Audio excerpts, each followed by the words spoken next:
Hello everyone. आज हम करेंगे 10th क्लास के यूनिट का फर्स्ट चैप्टर जिसका नाम है real numbers. First of all हमें मालूम होना चाहिए कि रियल नंबर्स होते क्या है। जो रियल नंबर्स है वो आपके रेशनल नंबर्स भी होते हैं और इरेशनल नंबर्स भी होते हैं। यानी कि आपके रेशनल नंबर रियल नंबर्स के अंडर आते हैं और इरेशनल नंबर्स भी रियल नंबर्स के अंडर आते हैं। और दूसरा, जो रियल नंबर्स है वो पॉजिटिव भी होते हैं, नेगेटिव भी होते हैं, जैसे कि +3 +4 +5, और नेगेटिव में -2 -3 -4। और रियल नंबर्स को हम नंबर लाइन पर भी शो कर सकते हैं। अब हम करेंगे 1.1 का फर्स्ट क्वेश्चन। जो क्वेश्चन है आपके पास, express each number as product of its prime factor. तो हमें क्या है, 140 का प्राइम फैक्टर निकालना है। सबसे इजी होता है प्राइम फैक्टर निकालना। चलिए देखते हैं कि प्राइम फैक्टर को कैसे निकालते हैं। पहले आपने देखना है कि 140 का मतलब प्राइम फैक्टर को हम जब हम प्राइम फैक्टर निकालेंगे तो छोटी डिजिट से शुरू करेंगे, जैसे कि 2।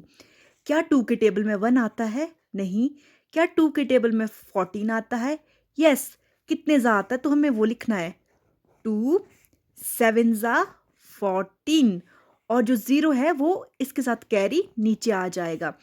क्या 2 के टेबल में 7 आता है? नहीं। 7 से छोटा क्या आता है कुछ 2 के टेबल में? यस। क्या आता है? 6। तो हम करेंगे 2 3 ज़ा 6, 2 3 ज़ा 6 करा हमने, पर यहाँ तो 7 है तो हमारे पास कैरी कितना बच गया? 1। तो अब यहाँ पर 0 के साथ 1 लगा तो क्या बन गया? 10। क्या 2 के टेबल में 10 आता है? Yes, exactly. कितना आता है? 15 ज़ा। अब क्या 2 के टेबल में अगेन हम फिर से देखेंगे, क्या 2 के टेबल में 35 आता है? नहीं आता है। तो 35 किसके टेबल में आता है? 5 के। 5 7 ज़ा 35, और 7 किसके टेबल में आता है? 7 1 ज़ा 7। और यही हो गया आपका प्राइम फैक्टर। जब आप लिख लोगे, जब आप ये सॉल्व कर लोगे, उसके बाद आपने लिखना है ये जो आपके यहाँ पर फैक्टर्स आए उनको इस तरह से 2 × 2 × 5 × 7। और यही था आपका आज का 1.1 का फर्स्ट क्वेश्चन का फर्स्ट पार्ट। तो आप इस तरह से भी लिख सकते हैं। 2 कितने हैं आपके पास? 1 2। तो 2 की पावर कितनी लिया आपने? 2।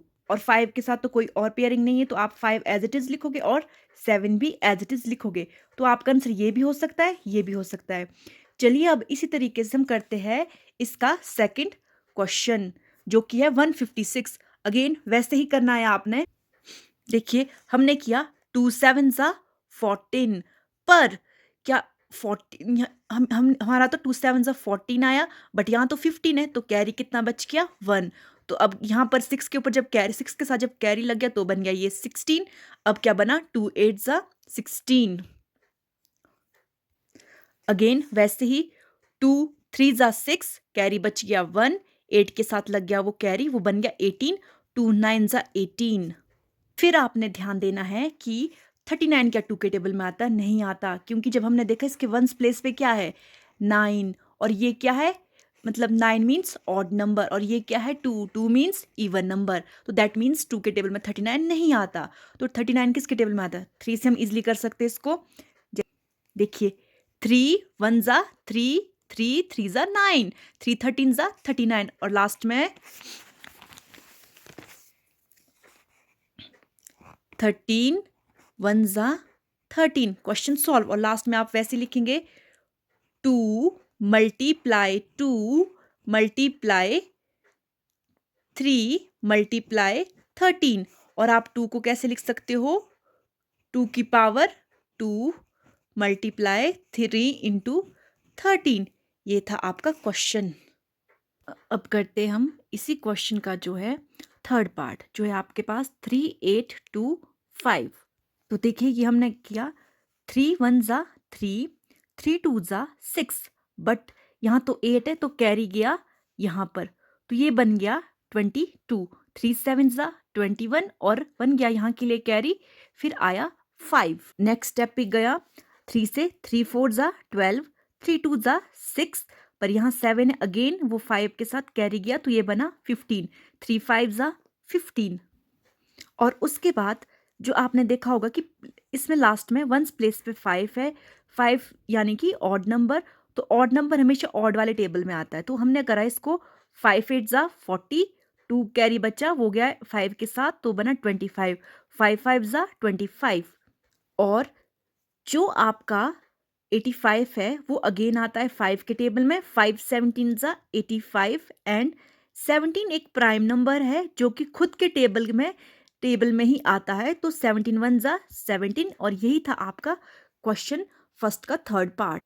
और लास्ट में आपने लिख देना है इसके फैक्टर्स को 3 इंटू 3 इंटू 5 इंटू 5 इंटू 17, या फिर आप लिख सकते हो 3 की पावर 2 इंटू 5 की पावर 2 इंटू 17। और ये है इसी क्वेश्चन का फोर्थ पार्ट जो है आपके पास 5005। तो आपको पता है कि लास्ट में क्या है 5, फर्स्ट पे क्या है 5, तो हम इसको 5 के टेबल से ही करेंगे। जैसे कि हमने किया यहाँ पर 5 1 ज़ा 5, 5 और 0 कैरी और 5 1 ज़ा 5। ये है हमारा क्वेश्चन फर्स्ट का फोर्थ पार्ट। और फिर उसके बाद आपके पास बचा 1001, और 1001 किसके टेबल में आता है, वो आता है आपके 7 के टेबल में। लुक एट हेयर, 7 1 ज़ा 7, यहाँ तो 10 है तो 3 कैरी कहाँ गया 0 के साथ, तो वो 0 क्या बन गया अब 30, तो 7 4 ज़ा 28, अगेन 2 कैरी कहाँ गया 1 के साथ और ये बन गया 21, तो 7 3 ज़ा 21। याद रखना कि जो कैरी है ये आपको समझाने के लिए लगाई जा रही है, इनको आप जब भी पेपर में करो या फिर कहीं भी फेयर वर्क करो तो ये कैरी ना लगाइए, आपको समझाने के लिए। अगर आप करना चाहो तो आप पेपर में या फिर कहीं भी इसके लिए पेंसिल का यूज़ कर सकते हो और बाद में आपने इसको इरेज कर देना है। फिर जो है आपका 143 आता है 11 के टेबल में। जैसे कि 11 13 ज़ा 143 एंड 13 इंटू 1 होता है 13, क्योंकि 13 खुद के अलावा किसी के भी टेबल में नहीं आता। ये है क्वेश्चन नंबर 1 का लास्ट पार्ट। इसमें है 7429 और इसको हमने ये 17 के टेबल से जाता है, फिर ये 437 19 के टेबल से जाता है जब 19 को 23 से मल्टीप्लाई करते हैं, और 23 तो 23 के टेबल से ही जाता है। ये क्वेश्चन आप लोगों को आगे के जो क्वेश्चन है वो समझ आ चुके होंगे। उसी तरह से हमने ये वाला क्वेश्चन भी किया है और ये आपका होमवर्क है कि आप इसको एक बारी खुद से अच्छे से करें। तो ये था हमारा फर्स्ट यूनिट का फर्स्ट क्वेश्चन टोटली कंप्लीट। और इसके भी चांसेस रहते हैं, इस तरह के क्वेश्चंस आपके बोर्ड्स एग्जाम में एमसीक्यूज में पूछे जाते हैं।